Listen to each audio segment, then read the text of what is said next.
मध्य पूर्व यानी कि मिडिल ईस्ट एक बार फिर से बेहद खतरनाक मोड़ पर खड़ा है।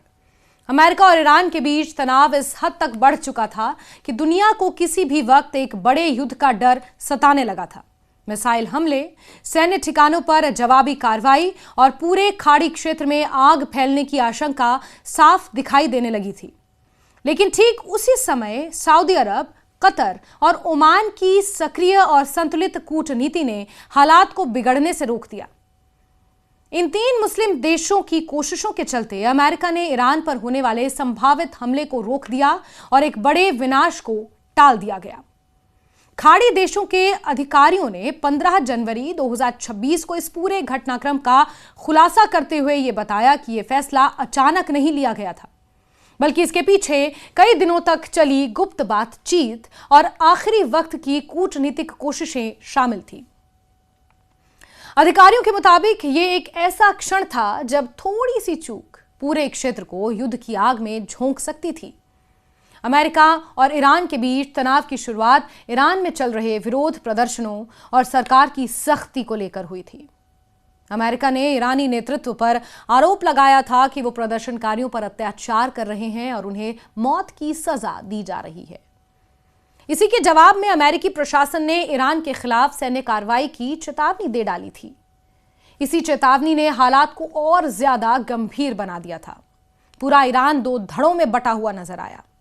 ईरान ने पलटवार करते हुए साफ कर दिया था कि अगर अमेरिका ने हमला किया तो वो खाड़ी क्षेत्र में मौजूद अमेरिकी सैन्य ठिकानों को निशाना बनाएगा। इसे पूरे मिडिल ईस्ट में तनाव अपने चरम पर पहुंच गया था। खाड़ी देशों की सुरक्षा एजेंसियां हाई अलर्ट पर चली गईं और युद्ध की आशंका हर तरफ महसूस की जाने लगी।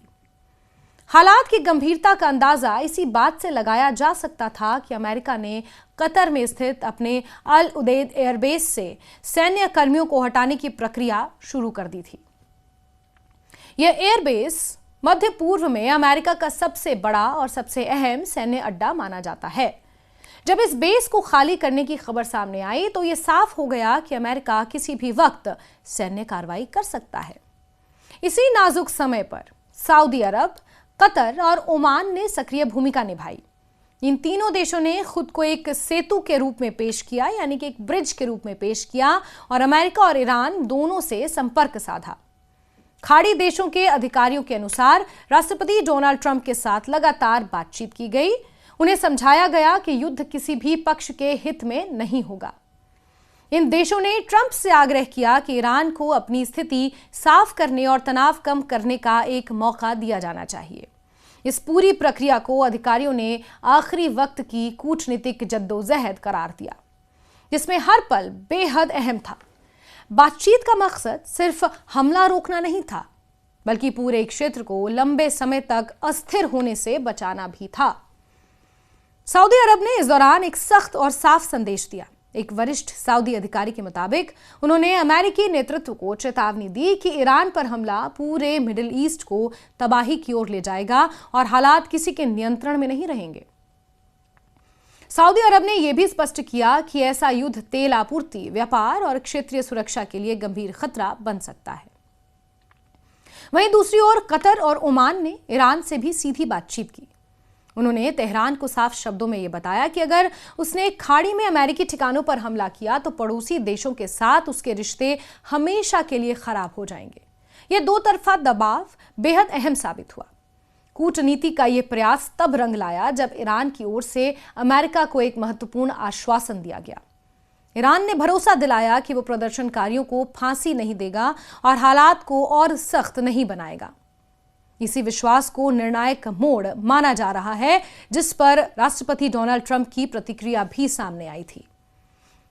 अमेरिकी राष्ट्रपति डोनाल्ड ट्रंप के तेवर इसी के बाद नरम पड़े। उन्होंने कहा कि उन्हें दूसरी तरफ के बेहद महत्वपूर्ण सूत्रों से जानकारी मिली है कि ईरान कोई कठोर कदम नहीं उठाएगा। इसके बाद अमेरिका ने सैन्य कार्रवाई के अपने इरादे को रोकने का फैसला लिया। हमले का खतरा टलते ही कतर स्थित अल उदैद एयरबेस पर सुरक्षा का स्तर भी घटा दिया गया। इससे यह संकेत मिला कि तत्काल युद्ध का खतरा फिलहाल खत्म हो चुका है। सऊदी अधिकारियों का कहना है कि संकट टल गया है, लेकिन हालात अभी भी नाजुक हैं। शांति बनाए रखने के लिए बातचीत का सिलसिला यूं ही जारी रहेगा। ये पूरा घटनाक्रम ये बताता है कि अंतर्राष्ट्रीय राजनीति में सिर्फ ताकत ही नहीं बल्कि समझदारी, संवाद भी कितनी बड़ी भूमिका निभा सकते हैं। सऊदी अरब, कतर और ओमान ने यह दिखा दिया कि क्षेत्रीय देश अगर मिलकर कोशिश करें तो वो बड़े टकराव को भी टाल सकते हैं। यह समझना जरूरी है कि यह संकट सिर्फ अमेरिका और ईरान के बीच की लड़ाई नहीं थी। इसका असर पूरे मध्य पूर्व, वैश्विक तेल बाजार और दुनिया की सुरक्षा पर पड़ सकता था। अगर युद्ध होता तो इसके नतीजे सिर्फ 2 देशों तक सीमित नहीं रहते। इस घटना से यह भी साफ होता है कि कूटनीति यानी बातचीत और समझौते की ताकत कितनी बड़ी होती है। जब हालात युद्ध के करीब पहुंच जाते हैं तब शांत दिमाग और संतुलित फैसले लाखों लोगों की जिंदगी बचा सकते हैं, करोड़ों लोगों की जिंदगी बचा सकते हैं। फिलहाल मध्य पूर्व ने राहत की सांस ली है, लेकिन यह संकट दुनिया को एक बार फिर याद दिला गया कि शांति कितनी नाजुक और कितनी कीमती होती है।